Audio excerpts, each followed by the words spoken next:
You're all very welcome to the meeting. Apologies to members of the public who have been patiently waiting. We haven't met in this forum since July, and a lot has happened, so you can imagine that we did run over time. It's not just that my chairmanship was really weak, I hope, but we had a lot to discuss today. There's a few introductions, or a few comments I'd like to make by way of introduction. First of all, I would have to say there was a real sense of relief within the community that the policing of the parades and protests passed without major incident. And we know that this didn't happen incidentally, but it required great leadership and intensive work by a range of parties and community representatives. And indeed, we have to thank the officers for their very good planning, so we're very pleased about that. I was able to get a sense of the operational policing commitment on the 12th of July and the resourcing levels involved by visiting the Gold Room. A significant number of costs were involved, and we're pleased that paid off. Resourcing and budgets are issues that we can't ignore, and we've been engaged in discussions over the summer, and indeed part of our reason for being late today was, again, looking at how we're going to manage budget cuts. Our job is to make sure there's minimal impact moving forward, but there can't be the level of cuts being asked for without impact. And we all know that there's more to come this year and indeed next year. There are day-to-day policing issues that we need to be putting resources to. And I note, Chief Constable, your comments on following the publication of the board's research on cybercrime. This piece of research shows that new crime is emerging, and we need to be putting plans in place to prevent and educate people on these new forms of crime, or new ways of committing crime. Increases in rural crime and further hate crimes have also been issues in the last 2 months. So there are priorities and choices that will have to be made in budget plans. Another issue which has concerned us greatly, it relates to the deaths on the road. To date, we've had 54 people killed on our roads. At this time in 2012, the figure was just 26, and last year the figure was 40. So the figures are moving up, and that's very, very bad and very, very sad. And we do need to see if we can do more to prevent that. Chief, as a board, we're very pleased that resolution has been reached with the Police Ombudsman, and I just want to record that we're very grateful for all of the work which you've been engaged in resolving what was a very important issue. It is a new term, no new uniforms, but a new term, and in that sense we have a lot of challenges ahead to deal with. And so, Chief Constable, if we can move on to your report, and then we'll move to take questions. Thank you. Thank you, Chair. You will be aware that discussions with yourself and the Chief Executive I've issued in advance a Chief Constable's written monthly report. Well, you have to listen to me go through lots of fine-grained detail, but I would, in this public session, like to highlight a few points out of it. Like you, I welcome the end of the parading season and the peaceful nature that there was to that, and I do want to publicly acknowledge the contribution made by political leaders, by community representatives, by my own officers at a local level, by the loyal orders themselves, and by protest groups who, for the large part, behaved in a peaceful and a lawful manner. That said, success does not come cheaply, and a significant amount of public money was spent in policing of the parading season. For example, on the 10th of August, we spent over £300,000 in policing a parade down from North Belfast through the city centre and into West Belfast. That was done largely without violence. In addition, each evening across Belfast, and because this is becoming routine, it's not necessarily getting the media attention that perhaps it deserves, but across Belfast in managing interfaces, in protecting people and keeping people safe, we have an additional 200 officers deployed each night. Most of those 200 officers are, by necessity, they're on overtime payments we don't want to be paying, but this is a scenario that's rumbling on over a number of months, and we need to deploy those officers to keep people safe. There have, for example, in East Belfast over the summer been 50 arrests made around that interface issue. Now, those are 50 young people who are going to get the blight of a criminal record or some sort of criminal justice intervention. We don't want to be doing that, but we do have our statutory responsibilities to fulfil. We also have significant progress to report around tackling serious organised crime. In terms of human trafficking, since we last met, there's been the rescue of potentially 20 victims in County Armagh, and 2 men have been charged with human trafficking. These are hard evidence to collect, it's hard charges to present before the courts, but that, as the cases being built, certainly there are very promising signs.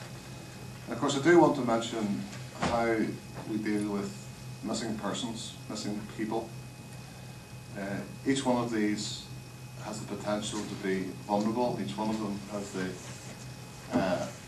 potential to end in the loss of a precious life. And of course we have been reminded of that this week in the publication of the Ombudsman's report into the death of Jonathan McGee, who was a missing person. And we accept in full the Ombudsman's report, the criticisms of us, the shortcomings in the path of the police service and how we handled that.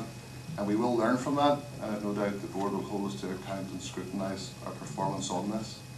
But dealing with missing persons is not a priority within the terms of the policing plan, but I want to assure the board and the public that we do take it very seriously. And we take it seriously in the context of dealing with over 7,500, over 7,500 missing people reported to the police every year. A few weekends ago in A District in North and West Belfast, high demand Saturday evening, there was over 20 missing persons that were being managed at the same time. So this is a huge demand for us, but we don't want to look at it in statistical and numerical terms. Each one of them is a vulnerable person with the potential for a precious life to be lost and a family left devastated. We continue to try to protect our officers and communities by proactive work against violent dissident Republicans, those people opposed to peace.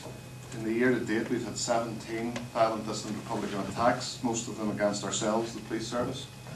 We have followed that up and precipitated some of them with 76 arrests, and 17 people have been charged. We need to be assured that our pursuit of justice against those involved in holding society back will be relentless. And as you have mentioned, Chair, it is a complete tragedy. It is devastating that we have lost 54 lives on the roads of Northern Ireland in this calendar year, and that compares with 40 in the same period in 2013. This is a major concern for us and something that we want to tackle. And in fact, at the end of this meeting, ACC Stephen Martin will be launching an initiative or giving some key messages around what we are going to do in response to that. We simply have to do more to keep people safe on the roads, but it's not for the police alone. A quick highlight around our human resources issues. I have, since the last meeting, commissioned a review of the managed services contract. I want to be satisfied, sort of mid-contract term, that this is value for money, that it's effective, that it's efficient, that it's dealing with representation issues in terms of the workforce makeup. And we wanted to start that review early so that we weren't under pressure coming towards the end or the renewal period for the contract. And on recruitment, we have 147 officers currently in the training college, and they will be graduating through the training college at various stages over the next 6 months. So we have a further 40 who are due to commence training as student officers at the end of September. And a further campaign is underway. And we expect that it's at the assessment centre phase just now, and we expect a merit list to be ready when we get to December, at the end of the calendar year. Finance, as you've mentioned, Chair, is a key issue for us just now with budget cuts coming. I would remind the board that we have taken £46.7 million out of the police budget before this financial year started. In year, we have been asked to remove a further 15 million, which has already happened. And then, in light of the June monitoring round, the lack of consensus on welfare reform and other pressures within the government on health and other budgets, we have been asked to do some scenario planning for 3%, 4% and 5% cuts. So 3% looks like a further 11 million coming out of the police budget, 4% looks like 18 million coming out of the budget, and the 5% would be a further 25, just over 25 million. So the total reduction in the police budget in this year compared with last year is going to be at best 73 million pounds, and it could rise on the basis of the projections we have been asked to give up towards 88 million pounds. That's a huge amount of money.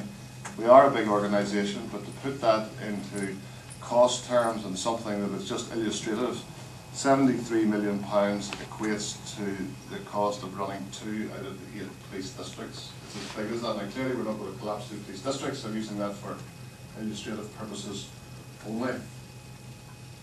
I don't plan on going into any more detail around that. The purpose of the monthly report was so that you wouldn't have to listen to me for a long time, but I am happy, Chair, to take any questions on the report.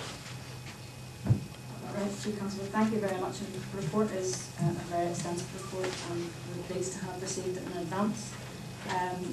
Certainly you've had a very busy 2 months, and it looks like that's the way it's going to be. But certainly there are questions, and I'm going to actually start with a question from Ryan Feely around the road safety, because it is something that everyone's very concerned about. Okay, thanks, Chair. Chief Constable, welcome back to the new term. Unfortunately, as you've indicated, and the Chair's indicated as well, we've had an increase in road traffic deaths this year when compared to 2013, and that's in the context of having 2 previous years of a fall in road deaths and a very successful campaign undertaken by the PSNI in partnership with a range of bodies. I'd be grateful maybe if you or ACC Martin could give us an update coming into the Christmas season of any initiatives that the PSNI have around this issue and how we can perhaps work in partnership right across the civic sector to try and address road death. Thanks. Well, it is a concern to us, and Stephen's probably best placed to address this. Thanks, Ryan, for the question. And as both the Chair and the Chief Constable have alluded to, 54 road deaths in Northern Ireland this year is a tragedy. It's a tragedy for their loved ones. It's a tragedy for them. But it's also unacceptable to us as a society. And it behoves all of us to do more to try and reduce the road deaths on the road. There are 2 principal ways in which we do that. That's education and prevention on one side, and enforcement.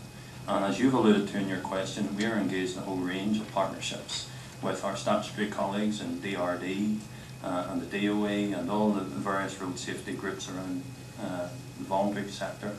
And we engage in lots of different activity and skills, such as Road Safe Roadshow, Bike Safe.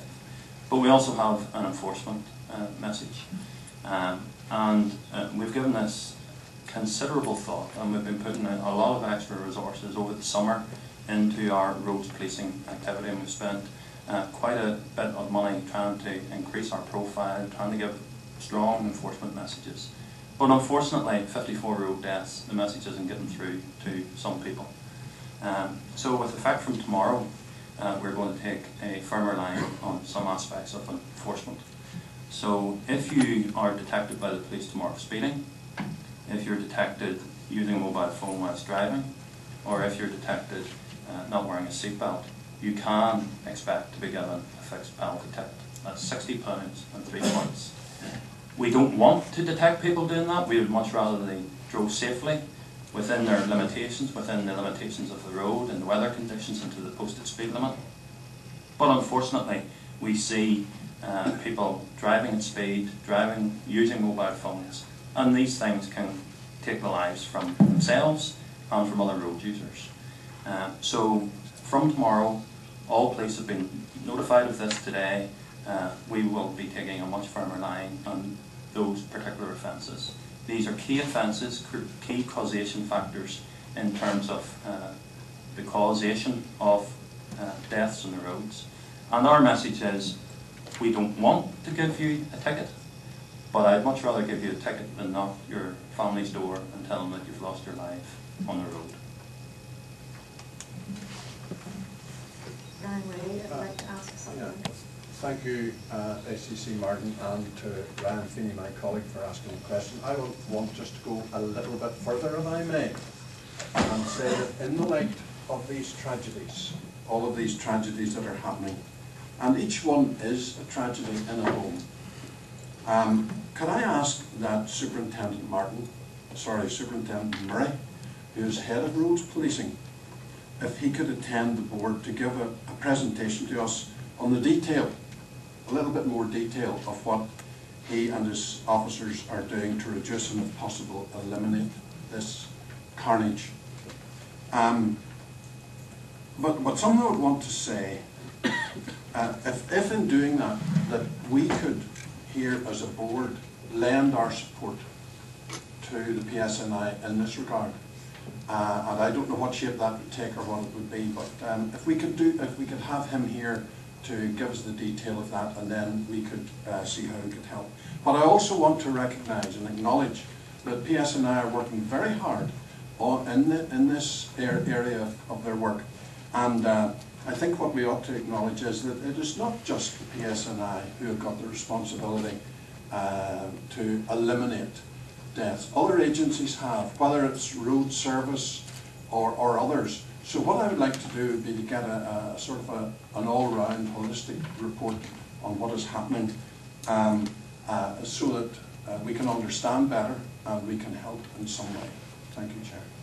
I just respond. Absolutely, I'd be very happy for the head of roads policing to come and give a presentation to the board. And can I just say, whilst we do have a roads policing team who are core specialists who devote their every day to trying to keep people safe on the roads, all uniformed police officers will and do actively engage in road safety.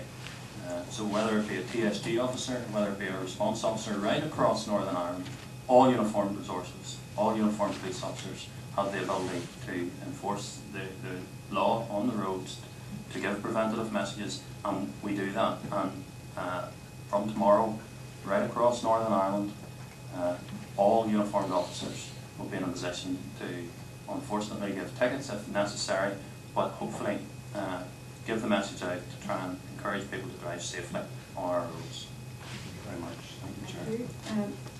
The next question is from Brian Roundtree, and it's around another area which we highlighted, the budget cuts. Thank you, Chair, and again thank you, Chief Constable, for your opening remarks and your report. Can the Chief Constable further outline how those budget reductions within those parameters of 3% or 4.5% or 5%, what are the main areas of the impact on the PSNI in relation to frontline and policing priority areas?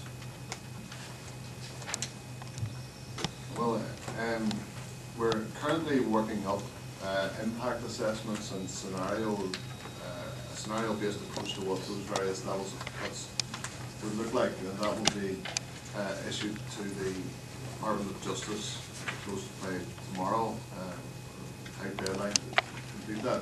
I am happy to share our submission to the Department of Justice with the Policing Board, and you'll get the fine-grained detail of that. But to try to provide some reassurance about our approach to this, we are doing our very best to maintain frontline services. So the last place we will go to meet the budget cuts will be to reduce police officer numbers. So you will have heard in my overview and read in the report that we are not planning at this stage in stopping or reducing police recruitment, because we have agreed with you as a board and as the Department of Justice the numbers of police officers that we need to keep people safe. So the last place that we will be going to is reduction of police numbers, and that's so that we can fulfill our functions and our responsibility. That said, the cuts have to come from somewhere. So we are in the first instance looking at reductions in discretionary spends that don't involve police officers or police staff. So it's all the things that you would expect us as an accountability body to be looking at: travel and subsistence, and some discretionary spends like hospitality, like policing with the community fund. Some of that will have little impact on operational service delivery, but some of it will have small amounts can have a big impact in terms of what happens in the well-being of communities. For example, the Policing with the Community Fund is used to sponsor community engagement opportunities and community safety initiatives. So a number of initiatives, for example, voluntary search and rescue, would be part funded from that.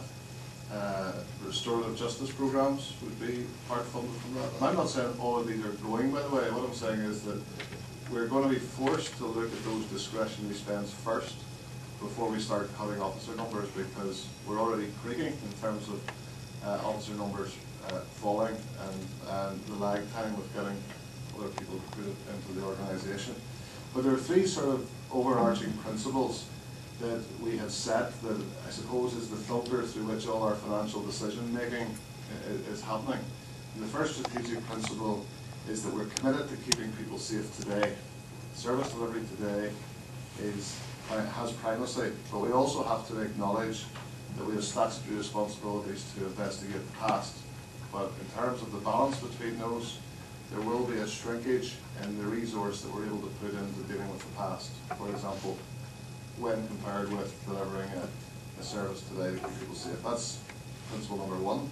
Number two is that we are committed to delivering sustained reductions in our costs, and sometimes to do that you have to actually spend some money, whether it's investment in IT or processes or some other piece of infrastructure to allow you to deliver policing in a more efficient way. There's no point in continuing with bad, expensive practice when some upfront expenditure would enable you to run a more efficient organisation. That's strategic principle two. And number three is that we are going to hold fast to the resilience review that was conducted around this time last year. Had full concurrence, and was shaped actually with the policing board, and was agreed as a sensible, realistic, evidence-based figure for police officer numbers, which put it at just under 7,000, 6,963. So whether or not we're able to sustain that number or get to that number is a different issue than that. We need some strategic target to work towards. We don't see anything changing in terms of the operating environment and the demands based upon our officers and keeping people safe that would mean that we could move down from that number. So we're going to stick with that resilience review headline figure of 7,000 officers. Just a quick supplementary. Is there anything in that, Chief Constable, that would give you concern over confidence of the public in policing going forward with taking 80 million out of the police budget? Well, we have to be honest with you as a board, and given your responsibilities to monitor us or to hold us to account for an efficient and effective police service, that you can't take cuts, you can't take finance of in around 80 million out of a police budget and not see a difference. That is going to happen. What we're going to try to do is to minimise the impact on service delivery. Police exist to keep people safe. So we're going to protect people, we're going to prevent harm, and we're going to bring offenders to justice. We keep focused on those key policing objectives, and we'll continue to do that. But whether or not we have the same numbers, the same visibility, be involved in the same initiatives, is highly questionable. I don't have the detail on that yet, I'm sure you understand, but I do want to give a very upfront, candid explanation that you can't take cuts of this size on a budget and not see some impact. Thank you for honesty. Thank you. Chris Little and Jerry Kelly both would like to ask something around it. Thanks, Chair. Just a brief supplementary, Chief Constable. There's a certain amount of questioning around the credibility of the types of warnings or comment that you've given, but what was the recommended number of optimum police officer numbers by Patton vis-a-vis what our current numbers are, just to help us understand how hard we have to work in order to protect those numbers?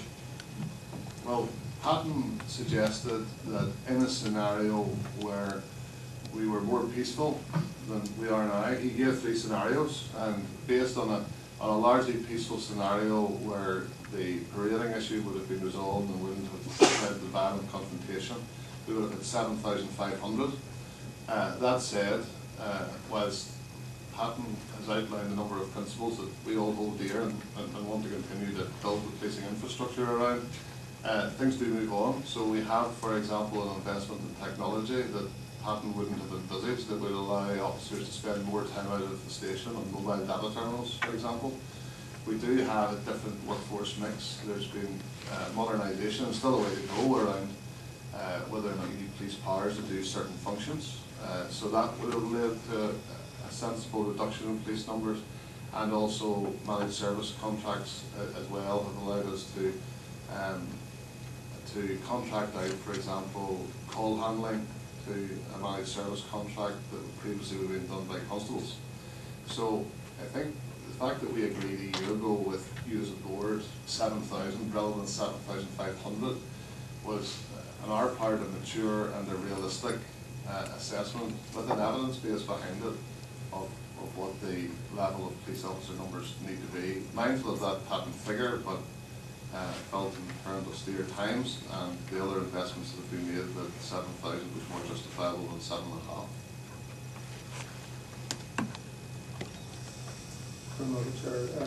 Thank you, Chief Constable. I know you're just giving a fair outline and some examples of what the possibilities might be, and of course it does raise a lot of questions. We look forward to scrutinising the detail of that when we have it. But you did mention policing with the community fund, and I don't want it to be confused with policing with the community. And as you know, policing with the community is a core function. So it's to clarify from you that the policing with the community as a core function of policing will be still that core function as we move in, despite the fact that cuts are there, notwithstanding that there's a difference between that and the fund that you want to. No, you're absolutely right. The fund just happens to share the name, and I suppose we're trying to emphasise that in giving the fund that name, we're trying to emphasise the importance of the ethos of policing with the community. As a team, we have invested literally hours of our time in working through and wrestling with the impacts of these budget cuts, and we have had lengthy discussions about whether or not policing with the community would be impacted. It won't be. Policing with the community is what we do. Policing with the community needs to be the framework within which all service delivery happens, rather than being seen as the responsibility of a small number of people in a specialism like neighbourhood policing teams, for example. Important though they are to delivering policing with the community, but I want detectives, I want road policing officers, I want PSG officers, I want surveillance officers to be thinking in terms of policing with the community, and that's simple. It's how we do our job. We're doing it in a way that embraces accountability. We're treating people with fairness, with respect, with courtesy, and we're actually making decisions collaboratively. That's partnership and engagement. Now that doesn't matter whether you're sitting in a specialised anti-crime department or whether you're sitting in a neighbourhood policing team. That way of thinking is the sort of culture that we need to permeate right across and right up and down through the organisation. And that way of thinking is not influenced or jeopardised by money or the lack of it. That is just going to be the way we operate. Thank you. On the same issue. Thanks, Chair. Chief, just to build on that issue of policing with the community, Jerry has talked about the ethos, and I commend you for the ethos and the approach that you're taking, that policing with the community will underpin all that you do and who you are as a service. But I do want to focus on, you mentioned the policing with the community fund. And I personally think the two are intrinsically linked, because I think the community organisations that you fund actually help you to do the business of policing with the community more effectively. So I suppose I want to say to you that I think it's somewhat short-sighted to look at cutting that fund without thinking about it in terms of the wider policing with the community ethos and philosophy that you do. I know that there are organisations out there that have put themselves on the line to help you do policing better, and I think it's important that that is acknowledged. So I understand there needs to be cuts. I'm happy to explore that with you further, but I'm wondering if you could talk to us even about policing in Northern Ireland is bigger than just the police service. So how can we collectively, yourselves and the board, have strategic conversations with other government agencies and other bodies to help ensure that community safety is high on the agenda, and that the issue isn't just about policing, but it's about us all working together to keep community safe. Could you just comment, you think, on the role of other agencies or other government departments and how we lobby those more effectively together? Yeah, well, Noel leads on that for us within Service Improvement Department. I would just say though that we are embracing the pressure that the public purse is under. We haven't suggested these cuts, but we do want to be mature and realistic and do our part on maintaining a good policing service whilst delivering on the budget cuts that are actually going to cut right across all of the departments. So, this is not something that we relish doing, but we're going to apply our best efforts to do it in a way that minimises the impact on service delivery. Chair, maybe just to expand on that, in terms of looking upwards, there's a lot of the work we do now as a police service, for example, around tackling alcohol misuse, tackling violence, tackling repeat offenders, is being done with other departments, for example, justice and in particular with health. So I think that's something we as a service need to do more of, and I think we're getting increasingly good at trying to work across departments. And then looking down, if I can use that phrase, or probably more importantly looking locally, there's real opportunities now for us around the RPA changes coming in next year, with new powers going to local councils, in particular around community planning, for police to be an active and indeed an accountable partner around that. And one of the core conversations going on, not just inside the organisation but with the board, is how can we get the right balance between being locally connected and then having enough efficiency and leanness as an organisation to survive, in particular at management levels and levels that facilitate policing. So that's an ongoing conversation we want to have with the board, but I think there's real opportunities around community planning to tap into communities themselves and local councils about delivering services that are joined up and share budgets and share outcomes, instead of at times what we see, and we are equally as guilty of it in terms of silo work. Thank you very much. The question from John Craig around the costs of implementing the Parades Commission decision. Yes, Chief, it was interesting, you actually mentioned it in your opening speech there, at the Republican parade on the 10th of August through Belfast City Centre cost 300, it's actually 317,000 according to figures that you supplied to me. That in itself seems very high, but it was very high for a reason, and maybe you could outline what the rationale behind that was. And while you're on that issue, can you also touch on the cost of actually keeping the peace in Belfast on a nightly basis, because that is also an extremely high figure.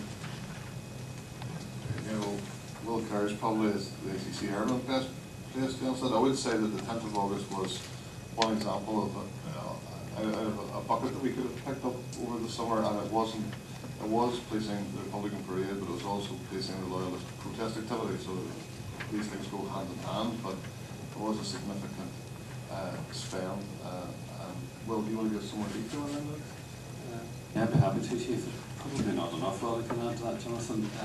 I mean, we obviously invested significant resources in the 10th of August this year after the trouble last year in the city centre, and we were determined to prevent it, as far as was humanly and professionally possible, not happening again.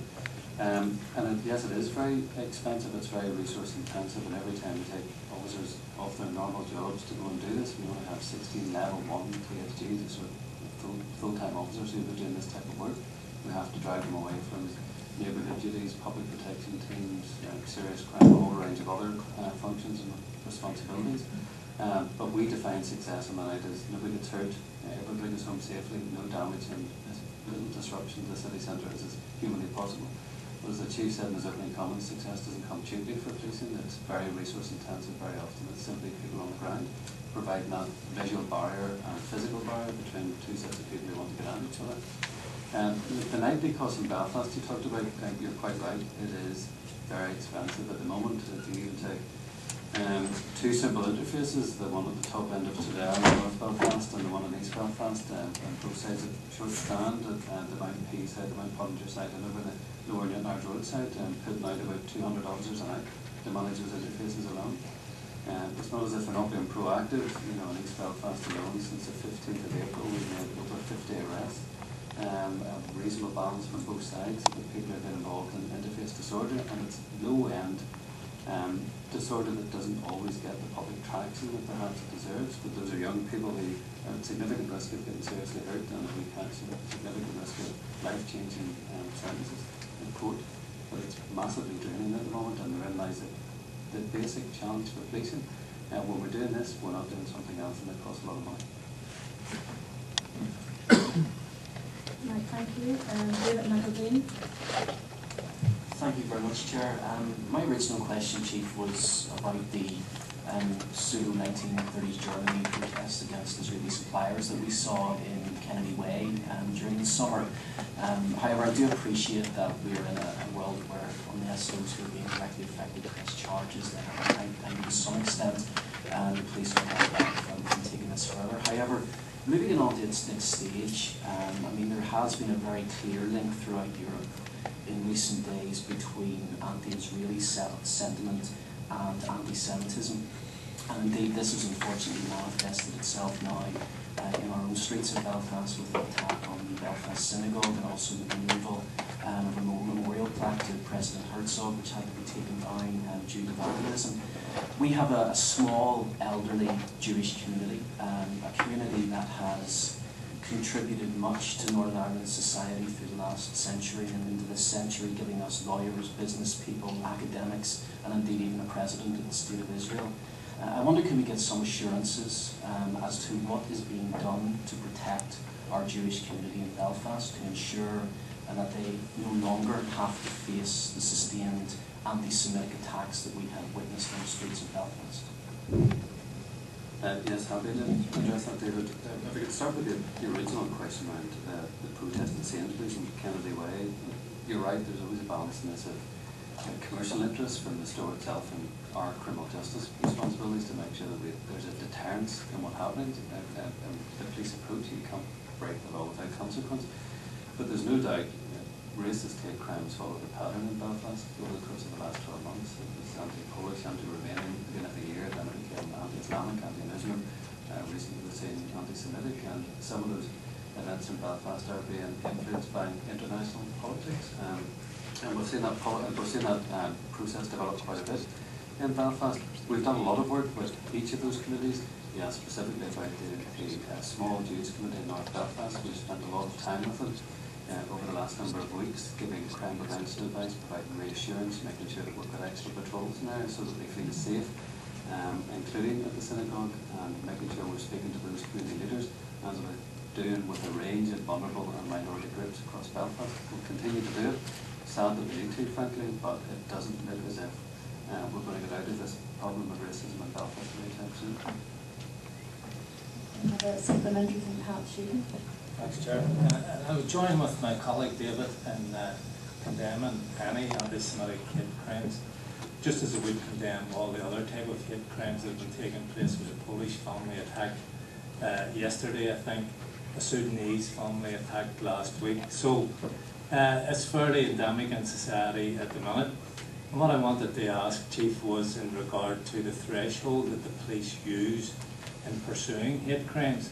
And I know the PPS has a 6-point test that's been given them by the Attorney General. But in terms of consistency by police in pursuing hate crime, what threshold do the police use? Yeah, I'll keep going, and then Chris might be able to add some supplementary detail. And you're right, the AG guidance is for prosecutors, and it's very much into the public interest test as opposed to the evidential test for prosecution, and it wouldn't be appropriate for police to use that specific test. But the import of your question about how to ensure consistency in approach is absolutely valid.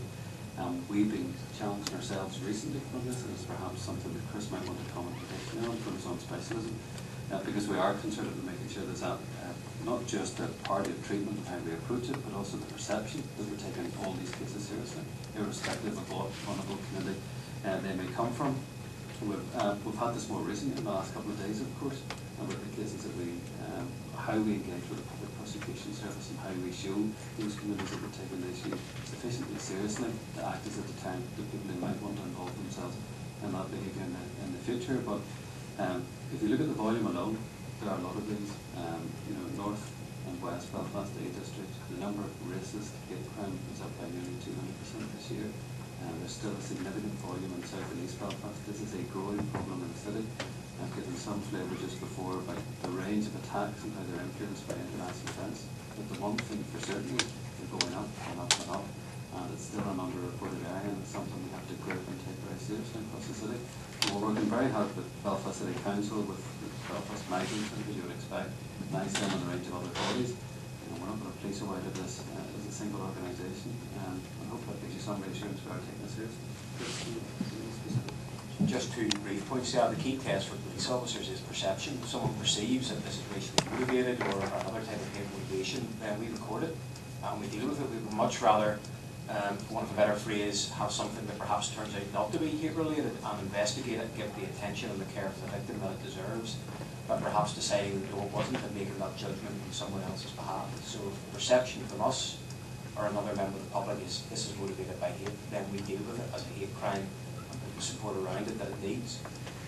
The other point I would make is one of the most challenging areas for us now is social media, because whilst it can be difficult enough both gathering evidence and then from a PPS point of view prosecuting around some hate crimes, there is now another domain that exists in terms of the internet, Facebook, Twitter, etc., where people are making a whole raft of comments, and again the perceptions quite rightly in many occasions are this is motivated by hate, but that is an incredibly challenging arena to investigate, and the skills that we need as an organisation and the lengths we have to go to sometimes to engage with some of these organisations to gather evidence is incredibly challenging, but that's a challenge we're up for. But again, it comes back to what we invest in and what we spend our money in, because we know now that according to figures from other jurisdictions, the volume of crime now is happening on the internet, not necessarily physically on our streets. Thank you very much for that answer. Jonathan, you have another question? Sure, thanks. That leads in, I would say it almost dovetails into the issue that you referred to recently in Ardoyne, and what I will describe as a hate speech that was made with the flag. And I can say that with confidence because I both count myself as British and I'm proudly a member of the Orange Order, both which were lambasted and run down with that speech.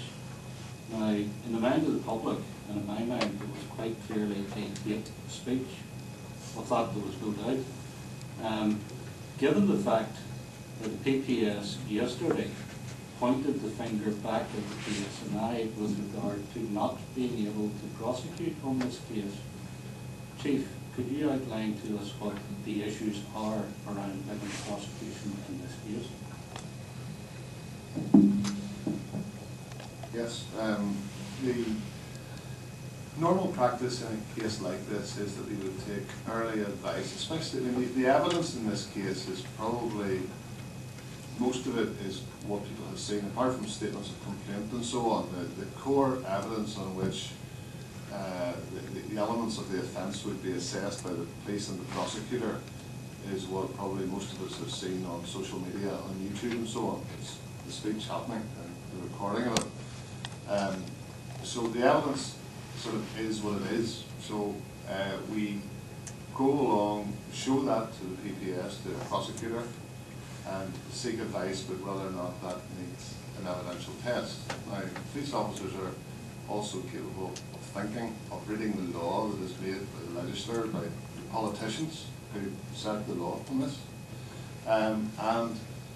We came to a view that whilst it's hugely distasteful, in our view, this does not meet the threshold for any of the hatred offences under the public order or any other legislation. Doesn't mean we condone it, doesn't mean we support it, doesn't mean we advocate for it. We find it distasteful, but there's a difference between that and it meeting an evidential threshold to take it in front of a court. That was our view, but to double check that, we took it to the PPS and we said, this is our view, can you give us your advice on it? They concurred with our view, and that's the point that we're at. I have to say I was a bit taken aback by the director's comments yesterday that he didn't receive an evidence file and so on. So what we're going to do is prepare a prosecution file, which will not include much more than all of you will have watched on YouTube. It will include some statements of complaint, and we will present the prosecution file to the PPS for a formal decision. The reason I do that is that it's important that the independence and neutrality of the police in our decision making on how we handle this, and also the independence and neutrality of the PPS are both maintained and seen to be upheld, so that the community can have confidence in the criminal justice system.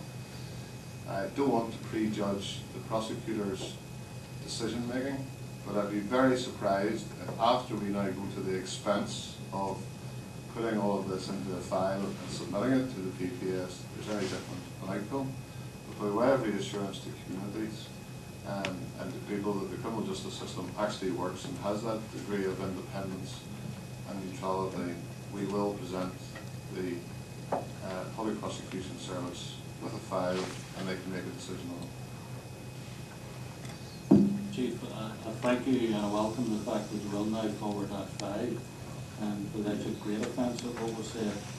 What I will say is there's a perception within the unionist community now that there is a different sort of approach, and I think that's what's dangerous in all of this. And I look at the case of Pastor McConnell, a man preaching in his own pulpit, giving out religious views, whether you agree with them, disagree with them, or whatever, was the exact same approach taken to that case. Because there's a perception within our community that that was treated completely different to what happened in this case. Well, the circumstances of each case will be compared against the evidence available and against the legislation that provides the provisions for prosecution. The legislation is set by the politicians, and we're quite happy if the threshold is considered to be too low, or it needs to be have a wider embrace. The tolerance level needs to be reduced, and it's not up to the police service. It's beyond our authority to be doing that. That is one for the people who make the laws. All we can do is take the evidence, and each individual set of circumstances will be different. The quality of evidence will be different. All sorts of things. We take the evidence and we compare it against what has happened and the legislation, and we report it to the PPS. And because this is a sensitive issue of high public interest, we're going to take what was an advice file and turn it into a prosecution file. That will be minimal amount of work, but you as a board have rightly held us to account on issues of working more collaboratively and more closely with criminal justice partners about reducing delay, about reducing volume, getting things through court, but not bogging the system down with cases that aren't going anywhere. On that basis, I think it's really useful that we do have the opportunity to take prosecutorial advice at an early stage and make sensible, pragmatic decisions. But for the avoidance of doubt and to restore your confidence in the system, we will give the director a file and he can make a decision. Thanks, Chair. Chief, if I just echo the comments of Jonathan. Obviously there's real anger across our community in relation to the recklessness of the sectarian language that was used by the member of Druids at Ardgowan Flat. I think there's also confusion as to how what was said doesn't meet the offensive using words or behaviour in terms of stir hatred, but thankfully it's now the job of the Public Prosecution Service to explain that further. Can I just also seek your full assurance that you will pursue all alleged hate crime in our community without fear or favour, as I have seen to be the case to date? Yes, and Chris is the guy with the expertise around this, so if there's further reassurance given. Chris, you want to just talk about our general approach to these issues? No, absolutely. As I've said before, we are probably drawing in a raft of incidents that actually, perhaps are not technically hate crimes whenever they've moved the whole way through the system, and we've had a chance to explore them against the relevant evidential base, and that is appropriately the way to go. We will have resources stretching from our neighbourhood teams who are focused purely on supporting and caring for victims of hate crime. We work collaboratively with a whole range of partners to try to increase the reporting around hate crime. And there are significant parts of our organisation who are specialists in investigation. For example, Mr. Harris's parts of where who provide real support in terms of providing information whereby we can then build cases against people who are involved in hate crime. So the commitment from neighbourhood officers all the way through to some of our most experienced officers in tackling this is there. But equally, we know this is a hugely underreported crime. So actually our challenge and our plea would be to the public and the elected representatives who can influence around this. We need to hear about it, because if we don't hear about hate crime or hate incidents, we can never deal with them, nor can we provide support for victims in the first place. This has a question. Is there any Operation Happy? Okay, thanks, Chair. Chief, can I ask how the PSNI is going to interact with the UK Independent Inquiry into child sex abuse and Operation Hydrant, and whether this will include any investigation into alleged child sex abuse at Kincora Boys Home? Yes, we'll go back to Chris for more. I can give a brief update, because it's probably fair to say that there's an emerging picture around here. In essence, the terms of reference for Operation Hydrant include Northern Ireland. PSNI will be supporting Operation Hydrant, which, by way of clarity, is not an investigative device or operation. It's a way of trying to draw together various strands of different investigations that are taking place into abuse. We've allocated a detective chief inspector from our public protection branch who will be providing the support that's actually involved, and we will anticipate a significant amount of material being passed to ourselves for investigation. But it's also fair to say that we are proactively pursuing investigations and have done historically and brought and held people to account. So whilst the remit and scope of the inquiry isn't quite known at this stage, it is something we're prepared for. It is something we'll have to make some hard decisions around resources for, and we have a senior officer ready to lead and respond to that inquiry. Final question from Bryce Dixon. Thank you, Chair. Chief Constable, as the Chair mentioned, I think at the start, we were all pleased on the board to hear that you've been able to reach an agreement with the Police Ombudsman as regards the provision of information for his investigations. I was wondering if you could just tell us, not too legalistically, what it was that enabled you to reach that position, given that previously your predecessor had said that the information couldn't be provided. So what, legally speaking, what made you change your mind, or did your legal advisors change their mind, and should this mean that in future there will be no difficulty in providing the Ombudsman with any information he asks for? Well, we worked with the Ombudsman, had discussions to get to the points of contention, which were largely around conflicting or potentially conflicting pieces of legislation. So the Police Act was written separate from the Regulation of Investigatory Powers Act, for example, and the two arguably conflict at certain points. There are data protection issues around personal information, especially where any risk would attend to the dissemination of information. So does the risk go with the information to the new holder of it, or does it stay with us? There are lots of very technical arguments that you could make either way, actually, around this.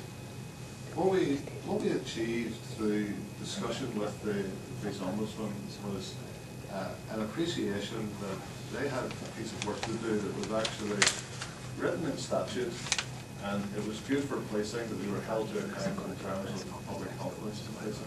That seemed to be the spirit of the Police Act, the legislation, and we then set about trying to find a mechanism whereby we could get agreement on the justification for the request. So there were things that the Ombudsman agreed with me, with our lawyers in the room, that enabled us to get to this resolution. So, for example, it's not completely unfettered request for information without reason. That wouldn't be reasonable. So the Ombudsman needs to have one of a number of legal bases within the legislation of the Act for requesting the information. There needs to be a legal basis for it. It needs to be necessary based on investigations that he is conducting. It needs to be proportionate, especially when we're dealing with personal information or engaged in issues to do with people's private life, or in some cases the risk to their life. And then we also had to agree that the holding, the storage of that information was the responsibility of the Ombudsman, the risk that went with the information. So over the course of a number of meetings, I was able to get the assurance, along with the deputy, around membership, memorandum of understanding about what would be asked for, how it would be asked, without us fettering the Ombudsman. It's not up to the police service to decide whether or not it's an appropriate line of inquiry, for example, for the Ombudsman to pursue in investigating us. It's not up to us to decide whether or not it's a necessary piece of information. We need to make sure that through the agreements between us, that the Ombudsman is accepting responsibility as a public authority under the European Convention of Human Rights, under the Human Rights Act, and that the risk in terms of people's right to private life, or indeed the right to life under Article 2, is taken with the information to the Ombudsman, or at least shared with us, that there is not a fast and loose approach to requesting information, that we have a degree of confidence around how and where that's stored and security and so on. Those are the sorts of technical and legal details that we were getting into, but actually through a series of conversations we got to a resolution where I'm content that the information that the Ombudsman requires to hold us to account in that respect, without that level of scrutiny, and therefore public confidence in policing has been freed up. I understand that the Ombudsman will make an application to withdraw the judicial review tomorrow, so hopefully that will proceed as planned. There are issues around, very legal, technical issues around how some of the bits of legislation conflict with each other, but it's not the role of the police either to hold the Ombudsman to account for how they do their job. That would be self-defeating, and there's no legislative provision for it. It's not the role of the police to actually worry about conflicting legislation. So any of the concerns that we would have had previously, rather than refusing to give the information, my approach would be to bring that forward to the relevant ministers and identify the issues, have them address any difficulty that there is, and we have an explanation and clarity around what Parliament or the Assembly originally intended. Thank you very much. Jerry, I would like to follow up. Thanks for that, Chief Constable, and I'm glad to do this review. That's very, I really believe that's going to be a very long explanation, but it would be fair for me in late President's term to say that your intent of the function is to get as much information as is possible. I suppose the other way around, and it's also supposed to be on the Ombudsman's office. Sorry, what you said? So what was it? Well, I do think, I am glad that this review is not that issue to be dealt with, but in terms of layperson's view, or to shorten this down, is it fair to say that the presumption of the Chief Constable's position is that as much information as is possible will be given over to the Policing Board and Ombudsman as can be done? There is, and I'm saying that because before there would have been an impression at least that it was the other way around. So that's the impression I'm getting. Maybe I'm just asking, is it right? Well, my role is to lead this organisation and to promote confidence in policing. A critical part of promoting confidence and securing confidence in policing is the accountability mechanisms. And I think that is valuable, and I think it's critical. It doesn't need to be, nor should it be comfortable, but it is necessary to promote confidence in policing, especially given the journey that we're on in this society. So if part of being held to account is providing the Policing Board or the Ombudsman with information, then I'm happy to do that, and as long as we have a legal basis for doing it, and I think in this instance there was.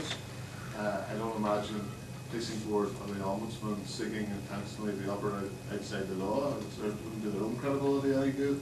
So I don't envisage too many circumstances where the Policing Board or the Ombudsman is seeking information from the police service, as long as there's a legislative basis and those principles under human rights of necessity and proportionality are applied, that we'll not be able to share the information required.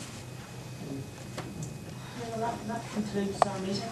Thank you all very much. I just draw your attention to the fact that we are going to try next month to try starting at 3, so that the meeting will start at 3, just to give us more time in the mornings to get through some of the business.